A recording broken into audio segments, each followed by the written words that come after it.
Hello guys, तो कैसे हो आप सब। आई होप आप लोग बहुत अच्छे होंगे और आप लोग कुछ अच्छा ही कर रहे होंगे और मैं भी बहुत अच्छा हूँ। और गाइस, आज आपका फिर से आपके अपने यूट्यूब चैनल पर बहुत बहुत स्वागत है, जो ऑलराउंडर ओमकार यूट्यूब चैनल पर। तो guys, once again today most welcome in your own YouTube channel, that is all rounder Omkar. Okay guys, जो कि आपको प्रोवाइड कराता है बहुत सारी क्वालिटीज़ वीडियोस, जैसे कि एजुकेशनल वीडियोस, अलग अलग तरह के एजुकेशनल वीडियोस, साइंस के एक्सपेरिमेंट्स, साइंस के अलग अलग नॉलेज, मेरे डांस वीडियोस, मेरे song videos, good thoughts and बहुत कुछ। तो गाइज, इतना में सब्सक्राइब तो बनता है। तो गाइज, अभी जल्दी से सब्सक्राइब कर दो मेरे चैनल को और बेल आइकन को भी ज़रूर से प्रेस करना, क्योंकि अगर मैं कोई भी वीडियो अपलोड करता हूं तो 5G के स्पीड से आपके फ़ोन में तुरंत से नोटिफिकेशन आनी चाहिए और मैं आपको जो भी नॉलेज देना चाहता हूं आपके फ़ोन में जाना चाहिए और आप देखेंगे। ओके गाइज, और गाइज आज एक ऐसी टॉपिक के बारे में मैं आपको बताऊंगा जिस टॉपिक के बारे में आपको बहुत डीप नॉलेज नहीं होगी। इसमें आपको डीप नॉलेज होना बहुत ही ज़रूरी है, क्योंकि ये सिर्फ एग्ज़ाम के लिए ही नहीं, आपको अपने कोई भी इंडिविजुअल लाइफ में यह बहुत ही इम्पोर्टेंट है। तो गाइज़, बढ़ते हैं अपने टॉपिक की ओर बहुत ही तेज़ी से। और गाइज़, अभी फिर से एक बार रिक्वेस्ट है कि चैनल को प्लीज़ सब्सक्राइब कर दो, ताकि मेरा हौसला बढ़े। और आपको ये टॉपिक अगर अच्छा लगेगा तो आप ज़रूर से इसे लाइक कीजिएगा और दोस्तों के साथ शेयर तो ज़रूर कीजिएगा इसे। Thank you. मैं आता हूँ अब अपने टॉपिक पर। तो गाइज, जैसा कि हम लोगों को मालूम है कि इंसानी शरीर, इट मीन्स ह्यूमन बॉडी जो है, बहुत सारी डिफरेंट फंक्शन करती है, जैसे कि muscular system, circulatory system, digestive system, respiration system, reproductive system और भी बहुत सारे सिस्टम हैं। तो उसमें से आज मैं आपको बताऊंगा एक छोटा सा टॉपिक, जो टॉपिक है reproduction system. Okay, reproduction system में आपको मैं स्पेशली बताऊंगा male reproductive system. It means guys, पूरे मेल रिप्रोडक्टिव सिस्टम के बारे में आपको बताऊंगा कि जो मेल का रिप्रोडक्टिव ऑर्गेन्स हैं और भी बहुत सारी चीज़ें, जो मेल का रिप्रोडक्टिव पूरा सिस्टम है वो कैसे काम करता है, क्या करता है, कैसे करता है, क्यों करता है, और भी बहुत सारे कुछ बताऊंगा। यानी कि आपको आज रिप्रोडक्टिव सिस्टम के जो एक सिस्टम है उसमें मैं आपको डीप नॉलेज देने वाला हूँ। तो गाइस, वीडियो के अंत तक ज़रूर से बने रहिएगा।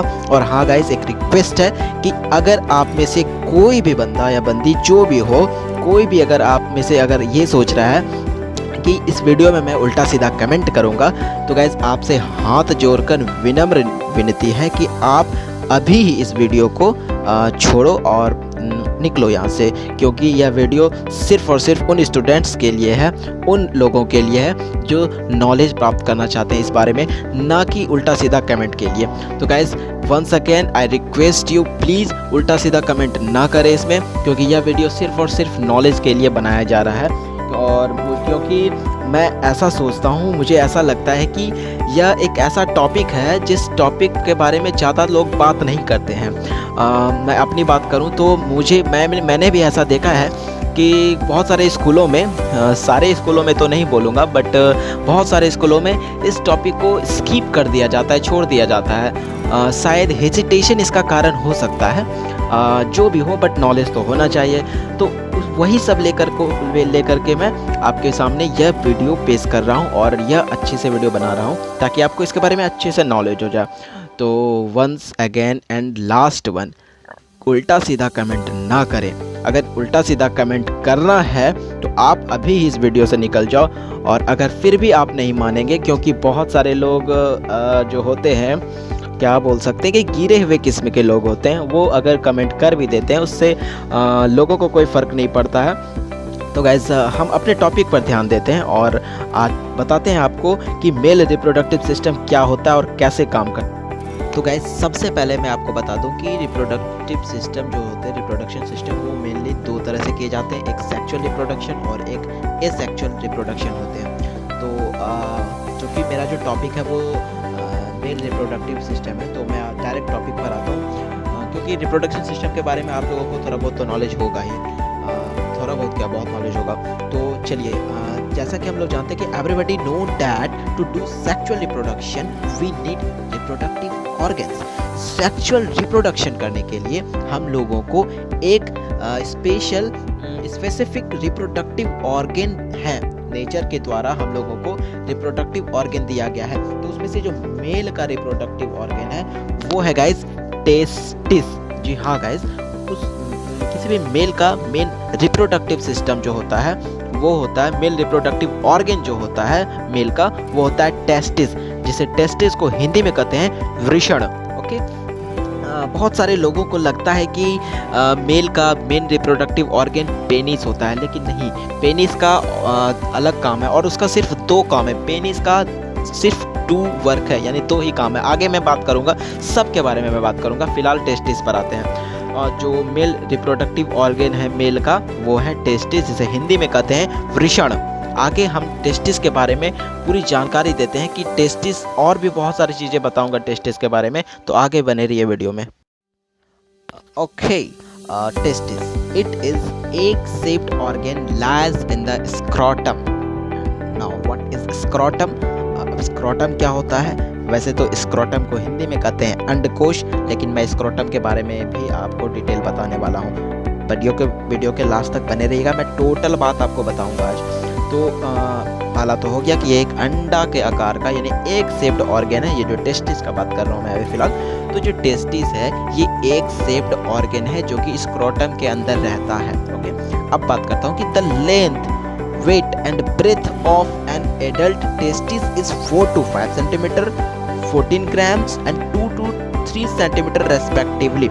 इसका मतलब क्या है, इसकी जो लेंथ है एडल्ट टेस्टिस, एक वयस्क वृषण का जो लेंथ यानी लंबाई जो होता है वो 4 से 5 सेंटीमीटर का हो सकता है। और जो वेट होता है टेस्टिस का, यानी दोनों जो पेयर में होते हैं टेस्टिस, ये आपको पता होगा, टेस्टिस जो पेयर में होते हैं तो उस दोनों टेस्टिस को मिलाकर 14 ग्राम्स होते हैं। और उसका जो ब्रेथ है वो 2 से लेकर के 3 सेंटीमीटर का होता है। ओके, अब now next point is males get attracted to female due to testis which secretes a sex hormone called testosterone. अब क्या है इसका मतलब गाइस? और हाँ गाइस, एक बात मैं बता दूं कि आप अपनी कॉपी पेन लेकर बैठे और जो ये पॉइंट्स आपको स्क्रीन पर दिख रहा है वो सारे के सारे पॉइंट्स आप अपनी कॉपी पर जरूर नोट डाउन कीजिए। तो देखिए गाइस, क्या होता है कि जो मेल जो होता है वो कोई भी पुरुष जो है अगर किसी स्त्री के और किसी स्त्री की ओर आकर्षित होता है तो उसका सिर्फ और सिर्फ कारण क्या है? उसका सिर्फ और सिर्फ कारण है टेस्टिस। उसके अंदर जो टेस्टिस है मेल के अंदर, वही कारण होता है कि कोई भी मेल किसी फीमेल के ऊपर आकर्षित होता है। और टेस्टिस में भी क्या, तो टेस्टिस एक सेक्स हार्मोन सेक्रेट करता है जिसका नाम होता है टेस्टोस्टेरोन। ओके, आपको सारी चीज़ स्क्रीन पर दिख रही होगी, तो आपको समझ आ गई होगी कि जो कोई भी मेल होता है फीमेल पर अट्रैक्ट क्यों होता है। इसमें सिर्फ और सिर्फ क्या कारण है, तो यही एक सेक्स हार्मोन जिसका नाम है टेस्टोस्टेरोन। ओके, तो नेक्स्ट पॉइंट पे आते हैं। जो नेक्स्ट पॉइंट है वो है कि अच्छा एक बात बताओ आप लोग, क्या आपको पता है कि बुल और ऑक्स में क्या अंतर है? ओके, मैं बताता हूँ आपको। जो बुल होते हैं उसके पास टेस्टिस होता है और ऑक्स के पास टेस्टिस नहीं होता है, उसका टेस्टिस निकाल लिया जाता है। इसलिए जो ऑक्स जो होता है वो सिंपल होता है, मतलब कि वो इधर उधर नज़र उसका नहीं जाता है गाय वगैरह पे। उसका काम ऑक्स से लोग क्या करवाते हैं, तो खेत वगैरह फील्ड वर्क करवाते हैं। लेकिन जो बुल होता है, बुल रिप्रोडक्शन जब होता है काव का, किसी गाय का, तो वो बुल के साथ होता है, ना कि ऑक्स के साथ। यही एक मेजर डिफरेंस है बुल और ऑक्स में, क्योंकि इसमें बहुत सारे लोगों को कन्फ्यूज़न होता है कि बुल और ऑक्स में क्या अंतर है। तो यही एक छोटा सा अंतर है कि बुल के पास टेस्टिस होते हैं, bull has testis while ox has not. Okay, next point पर आते हैं। नेक्स्ट पॉइंट है कि all sexual activities of a man depends on testis. जी हाँ गाइस, जितने भी सेक्सुअल एक्टिविटी हैं, जो मेल जो जितने भी सेक्सुअल एक्टिविटी करते हैं वो सारे के सारे आपके टेस्टिस पर ही आधारित है। क्योंकि अगर टेस्टिस है तो कोई भी मेल सेक्सुअल एक्टिविटी कर सकता है, अगर टेस्टिस नहीं है अन्यथा वो नहीं कर सकता है कुछ भी। आई थिंक मतलब मेरा मतलब है कि वो कोई भी सेक्सुअल एक्टिविटी में पार्टिसिपेट नहीं कर सकता है। यानी कि मेल, कोई भी मेल का जो एक प्राइमरी पहचान है, प्राइमरी कैरेक्टर है, वो सिर्फ और सिर्फ टेस्टिस है। कोई मेल क्यों कहलाएगा, कोई पुरुष क्यों कहलाएगा? इसलिए कहलाएगा क्योंकि उसके पास टेस्टिस है, सिंपल बात है। अगर टेस्टिस है तो वह मर्द है, अगर टेस्टिस नहीं है तो वो फिर पुरुष नहीं है। ओके, अब नेक्स्ट आते हैं पॉइंट पर कि क्या होता है कि कभी कभी only one testis is not enough to be a father, यानी कि कभी कभी क्या होता है कि लोगों में वैसे तो 2 टेस्टिस होते हैं, लेकिन कभी कभी किसी एक बीमारी के कारण, आगे मैं बात करूंगा इस बीमारी के बारे में भी, किसी बीमारी के कारण एक ही टेस्टिस आ पाता है, दूसरा टेस्टिस नहीं आ पाता है। 2 टेस्टिस में एक ही टेस्टिस आ पाता है, तो उसमें कोई वैसे ज़्यादा प्रॉब्लम नहीं है। लेकिन उसमें देखिए, सेक्सुअल एक्टिविटी में पार्टिसिपेट वो करेगा जिसके पास एक टेस्टिस है, वो भी सेक्सुअल रिप्रोडक्शन में सेक्सुअल एक्टिविटी में पार्टिसिपेट करेगा, बट उसके फादर बनने के चांस बहुत कम हो जाते हैं। क्योंकि मैं आगे और बहुत कुछ बताऊंगा, आप बस वीडियो के अंत तक बने रहिएगा कि फादर बनने के लिए कितना क्या चाहिए, वो सब बताऊंगा मैं। तो जो किसी के पास एक टेस्टिस होता है तो उसमें फादर बनने के चांस थोड़ा सा उसमें कम हो जाते हैं।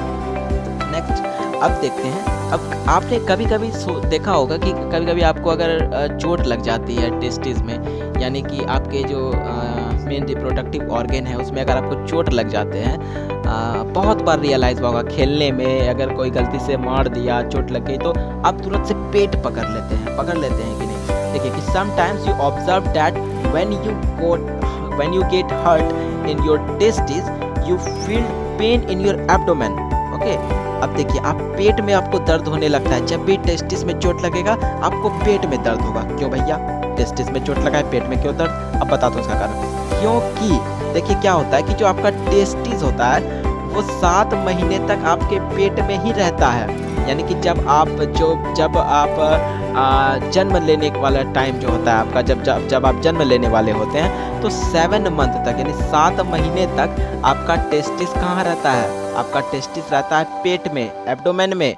इसीलिए तो देखिए उसका लिंक, टेस्टिस का जो लिंक है वो एब्डोमेन से जुड़ा हुआ है। इसलिए अगर आपको टेस्टिस में चोट लगता है तो आप डायरेक्ट कुछ नहीं करते हैं, आप पेट पकड़ लेते हैं, आपको पेट में दर्द होना स्टार्ट हो जाता है। इसलिए वैसे तो चोट लगना नहीं चाहिए इसमें, ये खतरनाक बात है, क्योंकि कभी कभी चोट लगने के कारण भी कोई फादर नहीं बन पाता है, कुछ उसमें प्रॉब्लम आ जाता है। तो थोड़ा सतर्क रहिएगा भाई साहब, ठीक है। तो गाइस क्या है ना कि कभी कभी आपको चोट लगी तो ऑब्जर्व किया होगा आपने ज़रूर कि अगर आपको टेस्टिस में चोट लगती है तो आप ज़रूर से पेट पकड़ लेते हैं। हो गया गाइस, अब आते हैं नेक्स्ट पॉइंट पर। जो नेक्स्ट पॉइंट है कि क्या होता है कि वही जो बात मैं बता रहा था कि कभी कभी क्या होता है, एक ही टेस्टिस आ पाता है लोगों में, कोई मेल में यानी कि कोई पुरुष में एक ही टेस्टिस आ पाता है। ये एक डिजीज़ का कारण, एक छोटी सी बीमारी है। वैसे इस बीमारी को कहते हैं हम लोग क्रिप्टोरचिडिज्म, और इसके हिंदी में कहते हैं गुप्त वृषणता। ओके, क्रिप्टोरचिडिज्म में क्या होता है कि वही जो आपका टेस्टिस है, 2 टेस्टिस में एक ही टेस्टिस बाहर आ पाता है और दूसरा टेस्टिस एब्डोमेन में ही रह जाता है। ओके, अब नेक्स्ट पॉइंट पर आते हैं। क्या है कि due to cryptorchidism male has only 1 testis and possibility of be father in future decrease. वही बात मैंने आपको पहले बताया कि अगर एक ही टेस्टिस है, क्रिप्टोरचिडिज्म यानी गुप्त वृषणता के कारण एक ही टेस्टिस आ पाया है, तो उसके कारण क्या होगा कि आपके फादर बनने का चांस थोड़ा सा कम हो जाएगा। यानी कि फादर बनने का चांस आपको कम हो सकती है। उसमें दोनों टेस्टिस होगा, दोनों टेस्टिस पार्टिसिपेट करेगा सेक्सुअल एक्टिविटी में, तभी आप फादर बनेंगे, वैसे तो नहीं तो चांस थोड़ा कम हो जाता है। आते हैं नेक्स्ट पॉइंट क्या है कि देखिए, if person has only 1 testis it means he is suffering from sterility. अब स्टेरिलिटी क्या होता है? ऐसे स्टेरिलिटी को हिंदी में कहते हैं नपुंसकता। अब स्टेरिलिटी क्या होता है? जैसे देखिए आपको होता है ना बांझपन जिसे कहते हैं। कभी कभी क्या होता है कि शादी वगैरह होते हैं, विवाह होते हैं लोगों के, तो उसे जो होता है पुत्र या पुत्री नहीं हो पाता है, तो उसका एक ये भी कारण हो सकता है क्रिप्टोरचिडिज्म। तो इस चीज़ को, इस बीमारी को कहते हैं जो अगर जिसे बोलते हैं ना बांझपन, तो इस बांझपन को यानी कि मेल के लिए नपुंसकता, जिसे इंग्लिश में कहते हैं स्टेरिलिटी। ओके, अब आते हैं नेक्स्ट पॉइंट है कि testis is protected by a layer called epididymis. अब देखिए, अब ये एपिडिडमिस क्या होता है? वैसे तो एपिडिडमिस को हम लोग कहते हैं अधिवृषण, हिंदी में अधिवृषण कहते हैं एपिडिडमिस। अब एपिडिडमिस क्या होता है? एपिडिडमिस एक तरह का इस ऊपर में एक लेयर होता है, इस टेस्टिस के ऊपर एक लेयर होता है जो कि प्रोटेक्टिव लेयर होता है। जैसे देखिए किसी कोई भी, जैसे आप अपने बुक वगैरह में, आप ऊपर बुक वगैरह में कवर वगैरह लगाते हैं, नया नया किताब कीनते हैं, नया नया किताब कीन के, थोड़ा सा हो गया लैंग्वेज खराब, यही ना, कोई बात नहीं, नया नया बुक खरीद के आप उसमें ऊपर अच्छा अच्छा कवर लगाते हैं, नेम स्टिकर लगाते हैं ताकि मेरा बुक खराब न हो। तो इस वजह से उसी तरीके से टेस्टिस के ऊपर भी एक प्रोटेक्टिव लेयर होता है, उसे कहते हैं हम लोग एपिडिडमिस। ओके, अब आते हैं नेक्स्ट पॉइंट पर। अभी हम लोग टेस्टिस पर ही चल रहे हैं, नेक्स्ट पॉइंट पर आते हैं कि testis is called as primary sex organ because a person is said to be a male when he has testis. Simple, मैंने पहले भी आपको बता दिया कि कोई भी मेल मेल क्यों कहलाएगा, कोई भी पुरुष पुरुष क्यों कहलाएगा, क्योंकि उसके पास टेस्टिस है। और जो टेस्टिस होता है वो प्राइमरी सेक्स ऑर्गन है, यानी कि जो पता चलेगा किसी को कि ये मर्द है कि नहीं है, यानी कि ये पुरुष है या फिर नहीं है, तो उसके सिर्फ और सिर्फ टेस्टिस से ही पता चलता है कि वह है पुरुष, और अगर टेस्टिस नहीं है तो वो पुरुष नहीं है। अब आते हैं भाई साहब अपने नेक्स्ट टॉपिक की ओर, जिस टॉपिक का नाम है स्क्रोटम, जिसे हिंदी में कहते हैं अंडकोश। और क्या होता है कि स्क्रोटम इज अ पोच like structure that is located below the penis.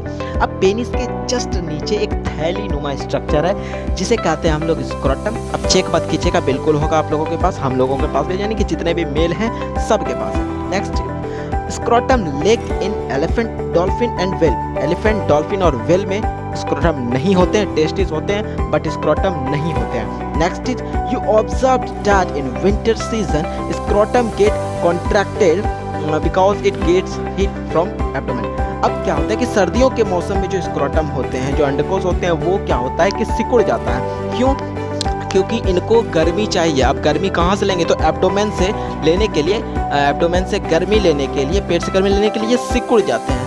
अब इसका जस्ट उल्टा होता है समर सीजन में, कि समर सीजन में जो है वो रिलैक्सेटेड हो जाता है, यानी कि ज़्यादा बाहर आ जाता है बॉडी से, क्योंकि पहले तो गर्मी होता है और एब्डोमेन से भी गर्मी लेगा तो नहीं, उतना गर्मी नहीं चाहिए, तो थोड़ा कूल होने के लिए, यानी कि थोड़ा सा टेम्परेचर लो करने के लिए जो होता है हमारा स्क्रोटम बाहर आ जाता है। क्योंकि मैं आपको बता दूं कि जो our body normal body temperature वो 37 डिग्री सेंटीग्रेड होता है, और जो फॉर्मेशन ऑफ स्पर्म होता है वो कितने टेम्परेचर में होता है? 2 से लेकर के 2.5 डिग्री सेंटीग्रेड के बीच में होता है। अब आगे हम बात करेंगे।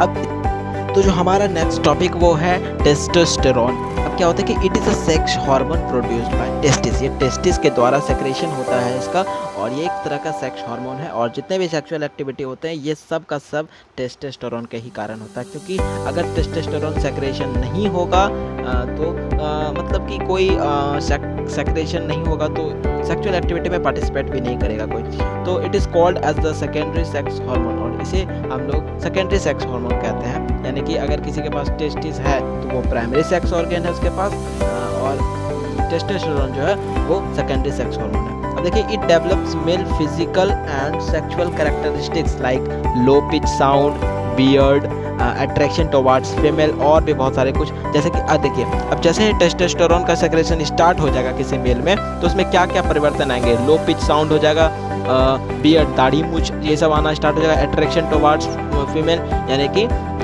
सबको मतलब कि सब जो है अट्रैक्ट होने लगेंगे फीमेल की ओर जैसे ही टेस्टोस्टेरोन का सेक्रेशन होता है। अब नेक्स्ट है कि testosterone is also known as androgen hormone. अब ये सिंपल सा बात है कि टेस्टोस्टेरोन का दूसरा नाम एंड्रोजन हार्मोन भी है।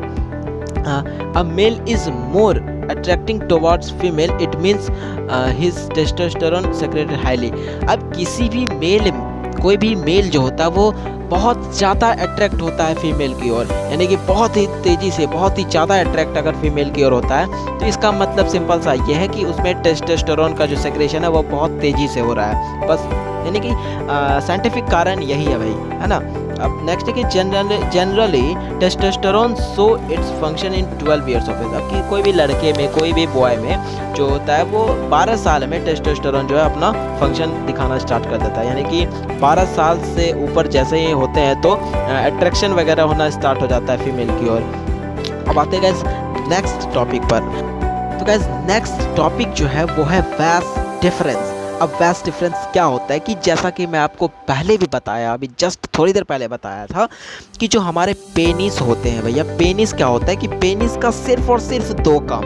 पहला पास आउट स्पर्म और पास आउट यूरिन। पहला तो मूत्र विसर्जन, यानी कि हम लोग जो टॉयलेट करते हैं, जो टॉयलेट को, यूरिन को पास आउट करना, ये पहला काम। और दूसरा काम स्पर्म को बाहर निकालना, यानी कि टेस्टिस से डायरेक्ट स्पर्म तो बाहर निकलेंगे नहीं, तो उसके लिए एक रास्ता, एक पाइप जैसा स्ट्रक्चर बना दिया गया है नेचर के द्वारा, जैसे हम लोग पेनिस कहते हैं, है ना। तो बट पेनिस, फिर भी पेनिस और जो टेस्टिस है वहाँ तक में फिर ये स्पर्म आएगा जाएगा कैसे?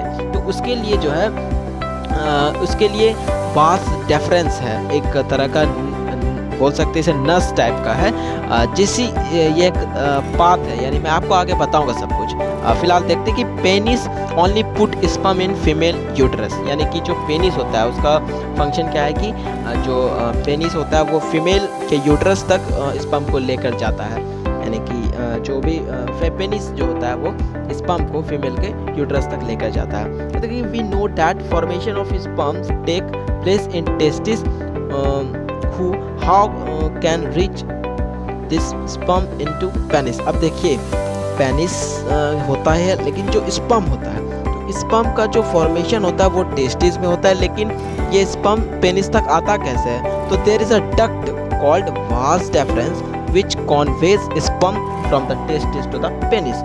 अब टेस्टिस से पेनिस तक जो इस स्पर्म को लाता है उसी का नाम है वास डिफरेंस। ओके, अब देखिए कि आप लोगों ने सुना होगा कि नसबंदी का नाम ज़रूर सुना होगा। नसबंदी क्या होता है? दरअसल ऐसे नसबंदी को कहते हैं वैसेक्टोमी। वैसेक्टोमी क्या होता है? Vasectomy is a medical operation to stop a male being able to have children. यानी कि जो नसबंदी होता है ये एक तरह का ऑपरेशन होता है। यानी कि जो वास डिफरेंस होता है इसको काट दिया जाता है। अगर हम रास्ता को ही काट दें तो स्पर्म जाएगा कैसे भैया? स्पर्म तो जाता है वास डिफरेंस के द्वारा। अगर हम बीच में रास्ते को काट दें तो जा नहीं सकेगा। देखिए सेक्सुअल रिप्रोडक्शन में, सेक्सुअल एक्टिविटी में भाग लेगा, पार्टिसिपेट करेगा, लेकिन बच्चा नहीं होगा, क्योंकि स्पर्म के कारण ही होता है बच्चा। ये आपको आगे और मैं बताऊंगा। यानी कि अगर कोई भी चाइल्ड होता है, बर्थ होता है, वो स्पर्म के कारण होता है। तो स्पर्म जाएगा नहीं, स्पर्म आधा रास्ता में रह जाएगा, तो यहाँ पे वैसेक्टोमी हो जाता है, यानी कि नसबंदी हो जाता है किसी भी लोगों का। मैं आपको आगे एक बात बताऊंगा कि मेरे अनुसार अकॉर्डिंग टू मी जो हमारे देश में रेप वगैरह हो रहे हैं उसका कारण जो होता है वो टेस्टोस्टेरोन होता है। मैं आपको पहले बता चुका हूँ कि जितना अट्रैक्शन होता है, सेक्सुअल अट्रैक्शन जितने भी लोगों में होता है वो टेस्टोस्टेरोन के होता है। तो भैया अकॉर्डिंग टू मी, मेरे अनुसार जो होते हैं दरिंदे लोग, यानी कि जो रेपिस्ट वगैरह होते हैं, उसका मेरे पास एक उपाय है। क्या करना चाहिए? कुछ नहीं करो, फांसी वगैरह तुम दोगे तो ठीक है, वो तो अच्छी बात है, दे दो। उसमें टाइम लग जाता है फांसी देने में यार, 10 साल लग जाता है, कभी 5 साल 10 साल लग जाता है फांसी लगते लगते। लेकिन मेरे अनुसार अकॉर्डिंग टू मी क्या करना चाहिए कि उसका टेस्टिस ही भैया बाहर निकाल दो। टेस्टिस रहेगा नहीं तो कुछ भी नहीं कर पाएगा वो।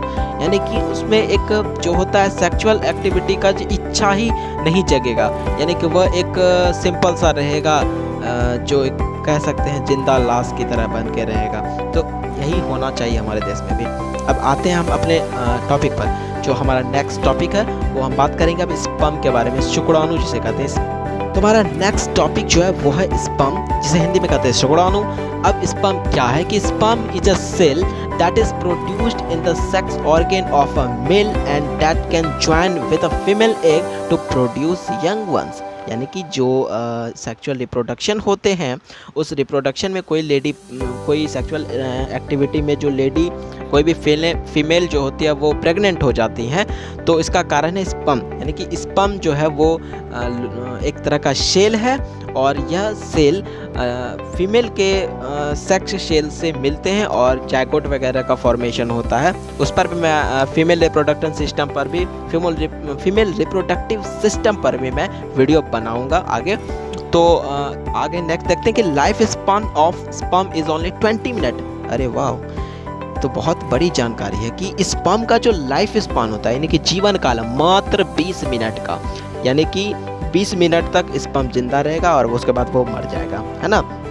स्पर्म में जो बैक्टीरिया वगैरह जो भी है वो 20 मिनट तक रहते हैं, ठीक है। अब देखिए, once a time 7 ml sperm is formed in 15 minute. अब देखिए, बहुत बड़ी जानकारी है भैया, इसलिए मैं ये वीडियो वगैरह बना रहा हूँ इस बारे में कि ये बहुत बड़ी जानकारी है कि देखिए, अगर कोई भी मेल अगर वो फादर बनता है तो उसका मतलब है कि वो एक बार में 7 ml स्पर्म फीमेल में इंजेक्ट करता है। तो 7 ml स्पर्म जो है वो नेसेसरी है और वो इसका जो फॉर्मेशन होता है वो 15 मिनट। अगर 15 मिनट से ज़्यादा लग रहा है आपको तो आप बीमार हैं, इससे आप डॉक्टर से इलाज कराइए। अगर 15 मिनट से कम में भी आपका अगर स्पर्म फॉर्मेशन हो रहा है तो भी आप बीमार हैं, यानी कि पक्का एक एक्यूरेट टाइम है 15 मिनट, यानी कि 15 मिनट्स, लगभग 15 मिनट में आप 7 ml स्पर्म बना रहे हैं, तब आप स्वस्थ हैं, एक हेल्दी पर्सन है इसका मतलब। ओके, क्या होता है कि sometimes couple can't be parents, यानी कि कोई भी जो है वो पुत्र प्राप्ति नहीं होता है, पुत्री प्राप्ति नहीं होता है, यानी माता पिता नहीं बन पाते हैं। इसका कारण है कि यानी कि स्पर्म काउंट उसका कम होगा, 7 ml से कम।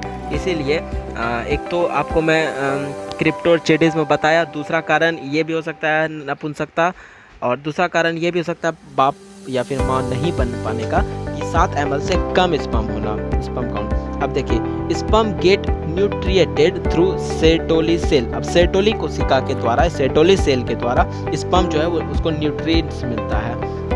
Next, we observe that the temperature of urine is high but sperm is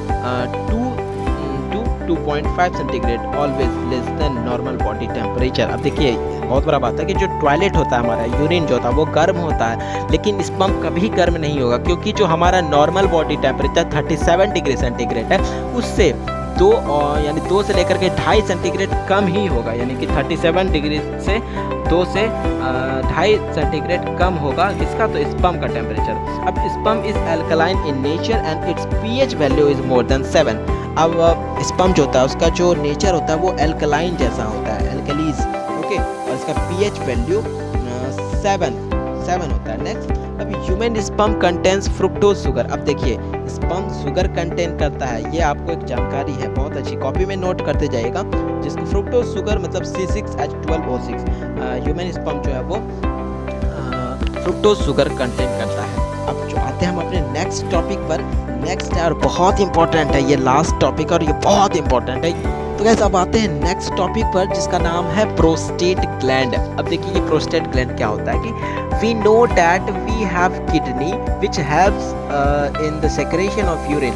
अब देखिए, जो टॉयलेट वगैरह होते हैं, जो फिल्टर होता है ब्लड वगैरह का, वो किडनी वगैरह में होते हैं। तो किडनी और उसके बाद फिर जो वेस्ट वाटर मटेरियल है वो हम लोग बाहर कर देते हैं यूरिन के रूप में। अब देखिए, यूरिन भी पेनिस से पास होगा भैया, स्पर्म भी पेनिस से पास होगा। अब देखिए, दोनों के बीच में एक दरवाज़ा जैसा काम करता है, जिसे हम लोग प्रोस्टेट ग्लैंड कहते हैं। ये क्या करता है कि जिस टाइम यूरिन का टाइम आता है तो ये यूरिन पास करवाता है, जिस टाइम स्पर्म का टाइम आता है वो स्पर्म पास करता है। ये दरवाज़ा जैसा करता है काम, है ना। अब क्या होता है कि it is very useful part of a male reproductive organ, और ये मेल रिप्रोडक्टिव ऑर्गन का बहुत ही यूजफुल पार्ट है। लेकिन आजकल क्या हो रहा है कि ये कमज़ोर हो रहे हैं। इसका कारण क्या है, देखिए, बहुत ध्यान से सुनिएगा गाइस। इसका कारण है एक वेरी और साथ ही साथ क्या हो रहा है कि a very common disease among today's generation called night fall. आप लोगों ने सुना होगा गुप्त रोग। गुप्त रोग क्या होता है, देखिए, नाइट फॉल क्या होता है कि नाइट फॉल में जो ऑटोमेटिक स्पर्म उसका आने लगता है यूरिन के थ्रू, और रात के टाइम में भी उसका ऑटोमेटिक स्पर्म जो होता है वो पेनिस के थ्रू बाहर आने लगता है। आप लोगों को पता होगा कि स्पर्म जो होता है वो बहुत हाईली न्यूट्रिएटेड होता है, हमारे शरीर का बहुत मतलब बोल सकते हैं उसमें एनर्जी रहता है। तो नाइट फॉल क्यों हो जाता है? अब नाइट फॉल का एक ही कारण है कि prostate gland doesn't work properly. Prostate gland जो है वो सही से काम नहीं कर पा रहा है, प्रोस्टेट ग्लैंड कमज़ोर हो रहा है, इसीलिए नाइट फॉल हो रहा है, इसीलिए ऑटोमेटिक स्पर्म आ रहा है। इसका कारण क्या है गाइस? अब बहुत ध्यान से सुनिएगा, इसका कारण है मास्टरबेशन। अब मास्टरबेशन क्या है कि एक बहुत ही बुरी आदत है जो आजकल के युवाओं में इसका प्रचलन हो रहा है और इस पर कोई बात नहीं करना चाहता है। अगर आप चाहेंगे, अगर आप चाहते हैं कि इस पर मैं एक स्पेशल वीडियो बनाऊं, तो आप ज़रूर से कमेंट कीजिएगा, तब मैं इस पर एक अच्छा सा वीडियो बनाऊंगा मास्टरबेशन के बारे में। अब देखिए, masturbation cause weakness of prostate gland and prostate cancer. अब इससे आजकल नॉर्मल सा बीमारी सा हो गया है कि प्रोस्टेट कैंसर हो रहे हैं लोगों में, प्रोस्टेट ग्लैंड कमज़ोर पड़ रहे हैं।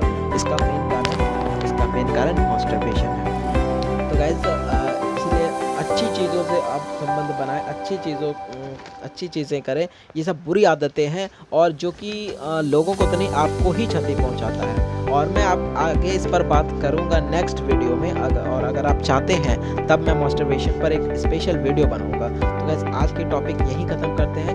मैं जितना भी रिप्रोडक्टिव सिस्टम था मेल का, मैं इसमें सारा कुछ बता दिया हूँ। आपको शायद नॉलेज हो गया होगा। अगर आपको वीडियो समझ में नहीं आ रहा है तो आप एक बार, दो बार, तीन बार, जितना बार उतना बार देखिए और एक एक चीज़ को कॉपी पर नोट डाउन कीजिए, तभी मेरा वीडियो बनाने का जो मकसद होगा वो पूरा होगा। क्योंकि मेरा मकसद सिर्फ ये है कि आप तक पूरा नॉलेज जाए, क्योंकि ये सब नॉलेज बहुत कम लोगों के पास होती है, क्योंकि इसे पढ़ाया नहीं जाता है। अब देखिए, मास्टरबेशन, इस पर कोई बात करना नहीं चाहता है, समाज में इसे मतलब कि बात ही नहीं करना चाहता इस चीज़ पर। तो ये सब तो गलत बात है, इस पर बात होनी चाहिए, लोगों तक पता होनी चाहिए कि क्या है, गलत है, क्यों गलत है, क्या होता है, इससे सारी जानकारी होनी चाहिए लोगों तक। तो गाइस, अब मिलते हैं हम लोग अब दूसरे वीडियो में एक नए अंदाज के साथ। और हाँ गाइस, कमेंट ज़रूर कीजिएगा कि आपको इस वीडियो में अच्छा लगा सब चीज़ या नहीं। और अगर आपको लगता है कि मास्टरबेशन पर एक अच्छी सी बात होनी चाहिए, एक अच्छा टॉपिक बनना चाहिए, तो आप कमेंट ज़रूर कीजिएगा। मैं मास्टरबेशन पर अच्छा सा एक वीडियो ज़रूर बनाऊँगा। तो गाइस, अब मिलते हैं अब नेक्स्ट वीडियो में। तब तक के लिए guys, take care of yourself, take care कीजिए अपना और ख्याल रखिए अपनों का, और अपना सेहत पर भी ध्यान दीजिए, क्योंकि हेल्थ इज़ वेल्थ लोग सभी जानते हैं, लेकिन इसका पालन नहीं करते हैं। हेल्थ बहुत ज़रूरी है, हेल्थ रहेगा तभी आप कुछ कर सकते हैं। तो गाइस, टेक केयर और मिलते हैं अब अपने अगले वीडियो में एक नए अंदाज और एक नए टॉपिक के साथ। तब तक के लिए जय हिंद, जय Bharat, and thank you so much इस वीडियो को देखने के लिए। Thank you.